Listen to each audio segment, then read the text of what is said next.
Wow, back, more college admissions. Thanks for being here.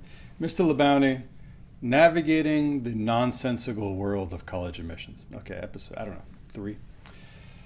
Today I want to talk about the people in the system. And I think that's helpful to understand the incentives in the system and why things are not exactly as simple as people think they are because of the people in the system and the things that they believe.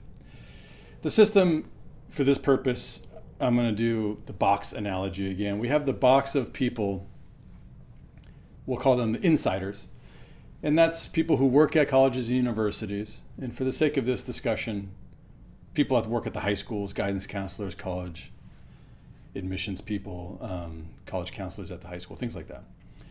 And then people outside of the system are sort of like all of you or people who care and write about this topic.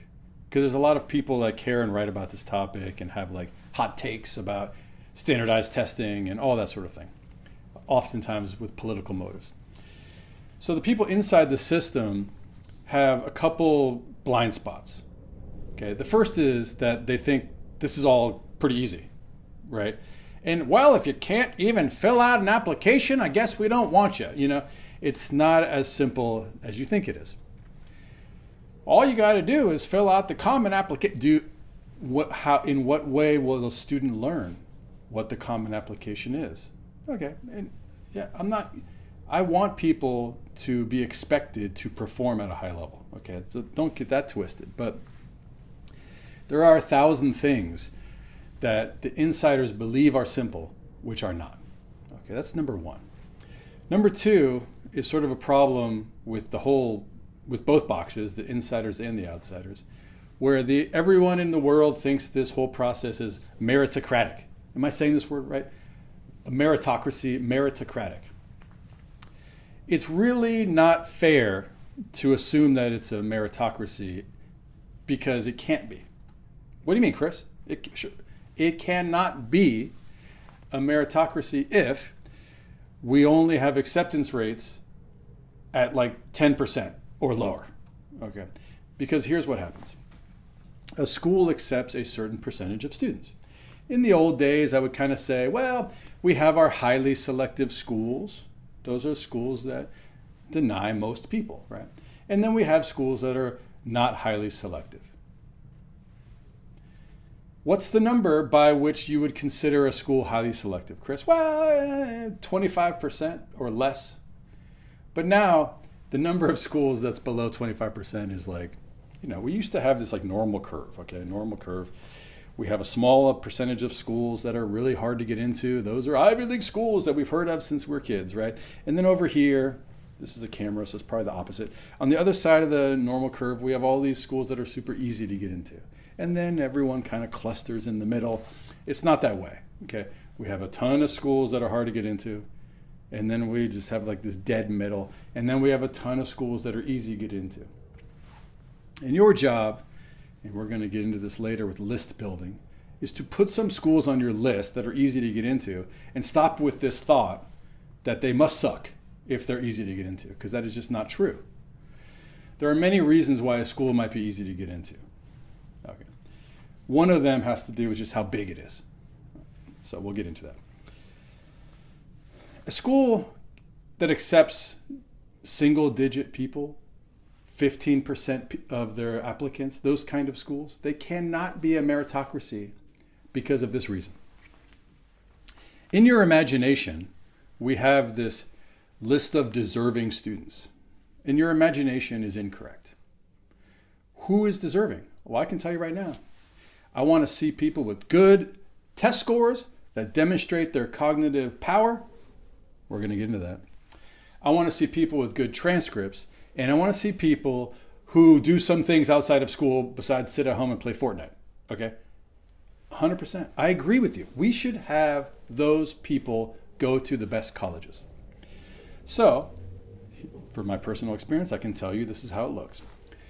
Let's delete a bunch of people who have bad test scores. Okay, delete them. Let's delete a whole bunch of people who don't have like pristine transcripts. Delete them.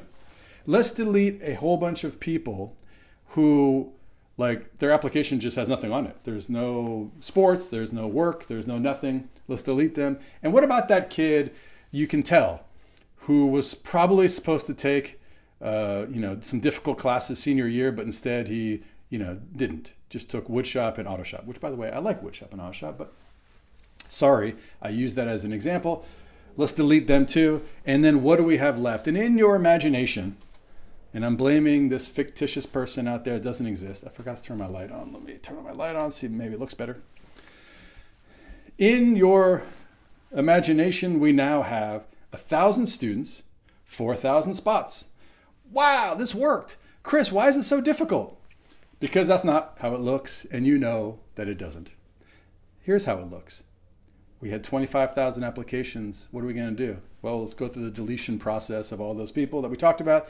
And then how many do we have left? Oh no, we have 15,000 left. So we're going to pick a bunch of students holistically. Oh no, Chris already taught us. Holistically means we're going to come up with excuses to admit you that are opaque, so we don't have to answer questions about why we chose you. And everyone's going to be mad. That's true. So this is the problem with the system in which people believe the meritocracy and they believe it's simple. Okay. So unfairness comes when you believe it's simple. So if you believe it's simple, you're like, well, Sarah and Johnny applied just fine. What's the problem with everybody else? Sarah and Johnny have a whole list of people helping them. And you may have forgotten what it's like to be 17, but you don't know anything. And if no one tells you, then you don't do anything. So let me give you a quick example of how frustrating this can be. There's a process, organization that I really believe in, that I care about, that I'm going to blast right now. So that's why, for that reason, I won't say their name. Whose mission as an organization is to get low-income students into highly selective colleges, because they know, like we all know, that there's a lot of smart people who live in low-income backgrounds who fall through the cracks. This is a phenomenon called undermatching. Undermatching means, well, we imagine this kind of student goes to this kind of school, right? That's how it happens, right? This is the best student in the high school, so they're going to go to the best college. And that is kind of what happens if you live in an affluent district. But if you don't, what happens is best student goes to school down here for lots of reasons we'll get into. But let me give you this one example of how you think it's simple, but it's not simple. The organization says, we want to get low-income people into these great schools. Okay, here's what you got to do. You got to fill out this application. You've got to write a number of essays. It's all fine. You want to ask people to do hard things. Then what happens is you have to decide, am I actually low income? How are you going to prove that? Well, you got to get some financial aid documents. Okay, fine. Mom, I need to do some financial aid documents. What's that? Well, it's a document. It's a website with a whole bunch of stuff that I don't understand. Okay, well, now we got to get mom to fill it out. Mom's got to fill it out. She gets stuck. Why? Because she doesn't have her tax returns. Okay, where are your tax returns? Well, I haven't filed taxes. I haven't worked in 5 years. Oh, well, what are we supposed to do now? Well, now we have to go to the IRS website and get a certification of non-filer, and then download that, have the guidance counselor sign it so that we know it's the right person, and we're going to upload that. Wow, we did it. Okay, now there's a CSS profile. What's that? It's the same form as the FAFSA, except it's more difficult because they want to catch more people. We did it. All right, now we have to get some documentation that proves that dad lives in Oklahoma and we haven't seen him for 10 years. Why do we have to tell him that? Well, we have to tell him that because there's so many dads out there who are pretending like their daughter and their ex-wife are low income, but they're not. So we have to get that person to fill out their tax returns so that we prove that the non-custodial parent is also low income. Dude, we can't do it because dad lives in Oklahoma. I don't talk to him anymore. Well, can you call him? No, I can't call your dad. I don't even know where he lives. Okay. Now we got to figure that out by sending a letter from the guidance counselor and the principal certifying that, as far to my knowledge, Sarah has no contact with her father and we have no record of him ever coming to the school, and maybe the colleges will believe you if you say that.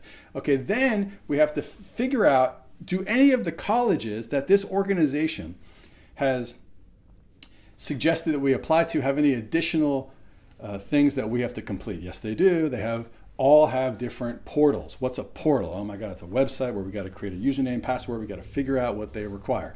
Guess what? They all have different forms. Who's gonna do all this? Chris is gonna do it. And what about the thousands of people who don't have Chris? Okay, so the point of this is it's not simple. It's not meritocratic. It's not simple. So the earlier that we just admit that, the happier we'll be.